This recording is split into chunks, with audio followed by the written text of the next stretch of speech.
L'Afrique du Sud a franchi la barre des 500 000 cas de contamination, soit 53,5% des cas de Covid-19 recensés sur le continent africain. Avec 516 862 cas confirmés au 3 août 2020 et 8 539 personnes décédées, avec 516 862 cas confirmés au 3 août 2020 et 8 539 personnes décédées, l'Afrique du Sud est le pays le plus frappé par la pandémie en Afrique et le 5e pays le plus touché au monde derrière les États-Unis, le Brésil, l'Inde et la Russie. En outre, la province du Gauteng, où se trouvent Johannesburg et Pretoria, est l'épicentre de l'épidémie avec plus d'un tiers des personnes testées positives dans le pays.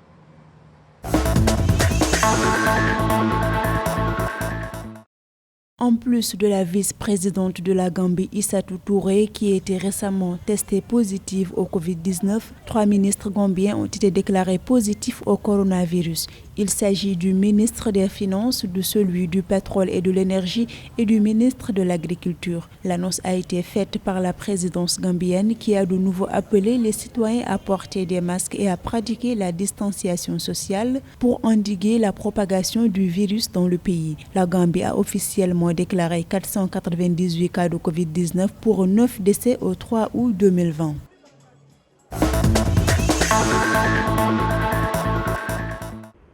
L'Algérie ne figure plus sur la liste des pays admis dans l'Union européenne et dans l'espace Schengen. L'Union européenne l'a retiré des pays exemptés de restrictions de voyage suite à une recrudescence des contaminations au nouveau coronavirus dans le pays. Une décision qui n'a pas manqué de surprendre les autorités algériennes. Ainsi, selon le gouvernement, l'Algérie avait déjà décidé de maintenir ses frontières fermées pour protéger ses habitants de cas de Covid-19 importés. L'Algérie, 3e pays du continent africain le plus touché en termes de décès derrière l'Égypte et l'Afrique du Sud, est confrontée depuis plusieurs semaines à une flambée de contamination. Elle a enregistré au 3 août 31 972 cas, 21 901 guérisons et 1239 décès.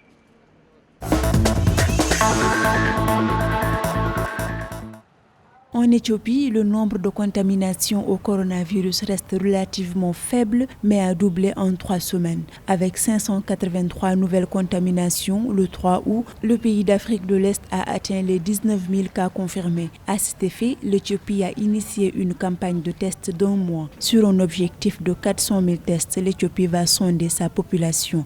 Depuis l'arrivée de la pandémie dans le pays, 430 000 tests ont été déjà réalisés. 19 229 contaminations ont été déclarées dans le pays, dont 7 931 guérisons et 336 décès au 3 août.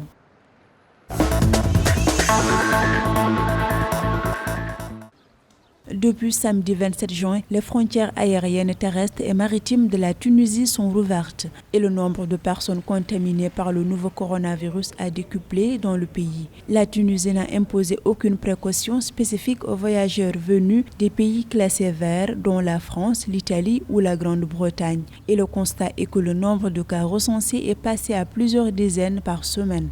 La Tunisie a recensé 1565 cas de contamination, 1225 guérisons et 51 décès.